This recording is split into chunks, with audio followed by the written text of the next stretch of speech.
ঠাকুরগাঁও ১ আসনে নির্বাচনী প্রচারণায় অংশ নিয়ে বিএনপি মহাসচিব মির্জা ফখরুল ইসলাম আলমগীর বলেন, আওয়ামী লীগের নিরপরাধ সমর্থকদের পাশে থাকবে বিএনপি। এ সময় মির্জা ফখরুল আরও বলেন, এটি তার শেষ নির্বাচন, জনগণের কল্যাণে কাজ করার সুযোগ চান তিনি।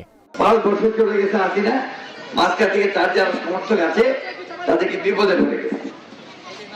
আমরা সেই বিপদ থেকে তাদের পাশে দাঁড়িয়েছি। আমরা পরিষ্কার বলছি আমার হিন্দু ভাইদেরকে যে আপনারা কোনো চিন্তা করবেন না, আমরা আছি আপনাদের সঙ্গে।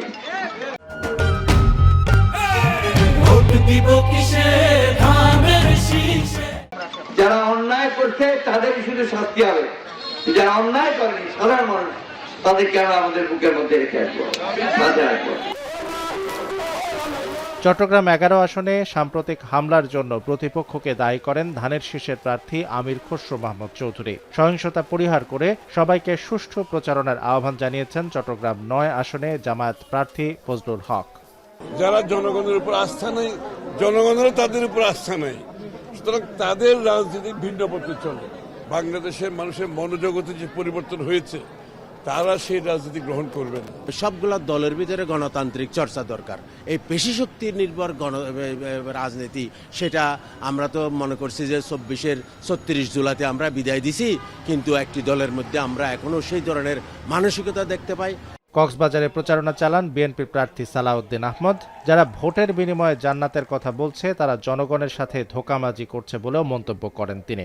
জনগণের ব্যাপক সমর্থনের মধ্য দিয়ে, জাতীয় ঐক্য সৃষ্টির মধ্য দিয়ে বাংলাদেশ জাতীয়তাবাদী দল বিএনপি এমন একটি সরকার ব্যবস্থা পরিচালনা করবে যে সরকারের মালিক হবে সকল জনগণ।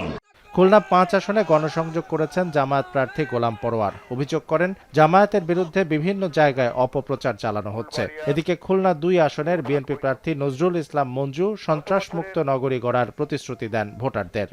আপনি চিন্তা করেন, ক্ষমতায় যাওয়ার আগে যারা এখন মাদের হুমকি দেয়, ক্ষমতায় গেলে তারা কি করবে? আমরা কি কোনো জান্নাতের টিকিট বিক্রি করেছি? আর জান্নাতের টিকিট কি কোনো মানুষ দিতে পারে?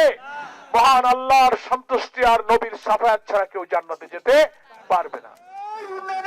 বরিশালের বাবুগঞ্জে প্রচারণায় এবি পার্টির সাধারণ সম্পাদক বলেন, রাজনৈতিক প্রতিযোগিতা যেন সহিংসতায় রূপ না নেয় সে বিষয়ে সবাইকে দায়িত্বশীল হতে হবে। এ সময় নিজ দলের নেতাকর্মীদের হুমকি দেওয়া হচ্ছে বলে অভিযোগ করেন তিনি। বিএনপির নেতৃবৃন্দকে এবং জামাত সহ সকল নেতৃবৃন্দকে, তার নেতাকর্মীদেরকে এই জায়গাগুলোতে আচরণের ব্যাপারে সিরিয়াসলি সংযত আচরণের জন্য বারবার বলতে হবে।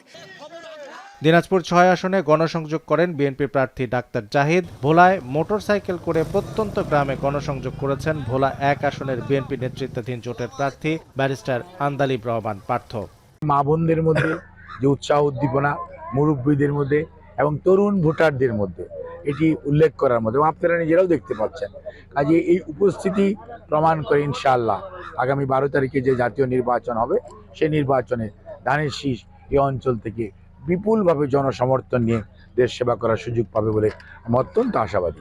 চুয়াডাঙ্গায় সুশাসনের জন্য নাগরিকের উদ্যোগে অনুষ্ঠিত হয়েছে জনগণের মুখোমুখি সংলাপ। এতে এক মঞ্চে উপস্থিত থেকে ভোটারদের বিভিন্ন প্রশ্নের উত্তর দেন চুয়াডাঙ্গা ১ আসনের বিএনপি, জামায়াত, ইসলামী আন্দোলনের প্রতিদ্বন্দ্বী প্রার্থীরা।